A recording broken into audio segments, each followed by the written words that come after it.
Hi first grade! I miss you guys so much. I wish you were here right with me, like real out at school, on the floor, able to enjoy this book with me.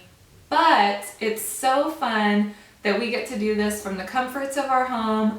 We get to be cozy and just really relax with this. So I'm offering right now that if you want to pause the video, go get a cozy blanket, maybe put on your PJs and some slippers, then you can really cozy up and enjoy our story. And our story today, first grade, is Corduroy, one that you know from class.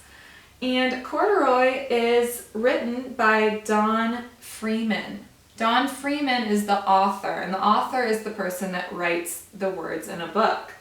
So we have Corduroy here, and he's a bear, as we can see from the front cover. He's looking at a button, and I wonder and might ask myself, does the story have to do with this front picture? So let's go ahead and begin.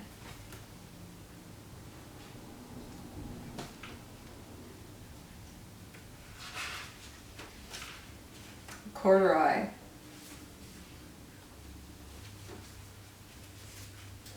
Corduroy is a bear who once lived in the toy department of a big store.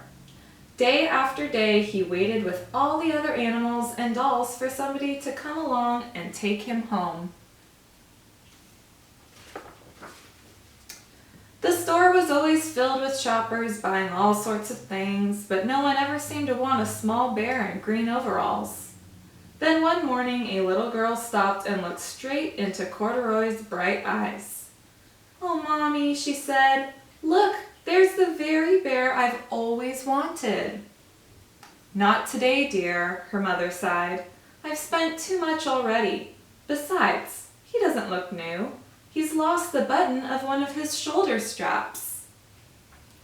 I bet there are times when you're at the store with your family and you wish you could have something too.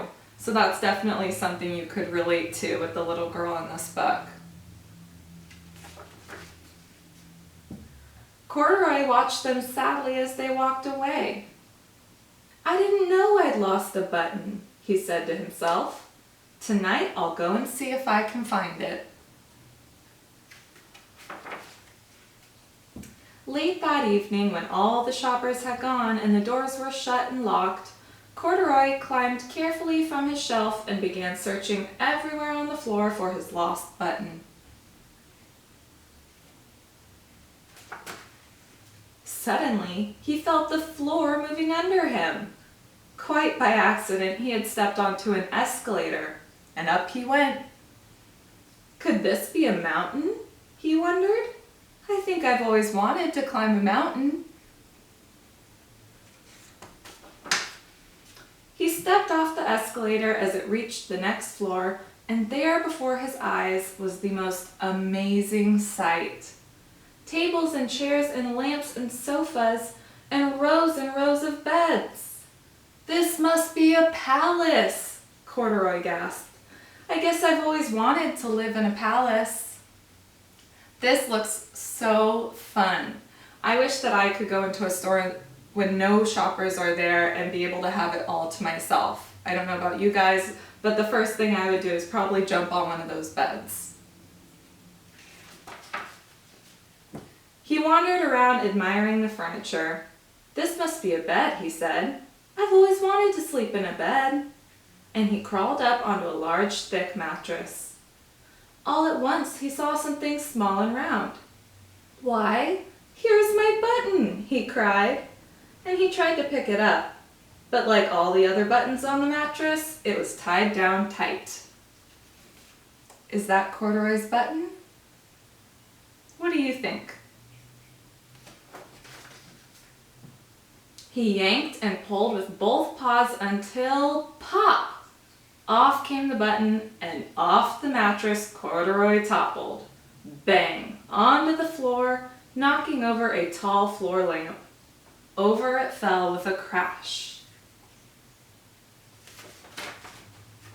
Corduroy didn't know it, but there was someone else awake in the store. The night watchman was going his rounds on the floor above. When he heard the crash, he came dashing down the escalator.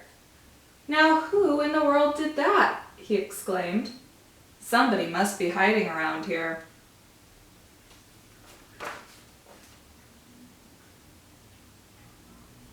He flashed his light under and over the sofa beds until he came to the biggest bed of all. And there he saw 2 fuzzy brown ears sticking up from under the cover. "Hello," he said. "How did you get upstairs?" Do you think Corduroy's going to talk back to the man, or do you think he's going to pretend to be a toy? The watchman tucked Corduroy under his arm, carried him down the escalator, and set him on the shelf in the toy department with all the other animals and dolls.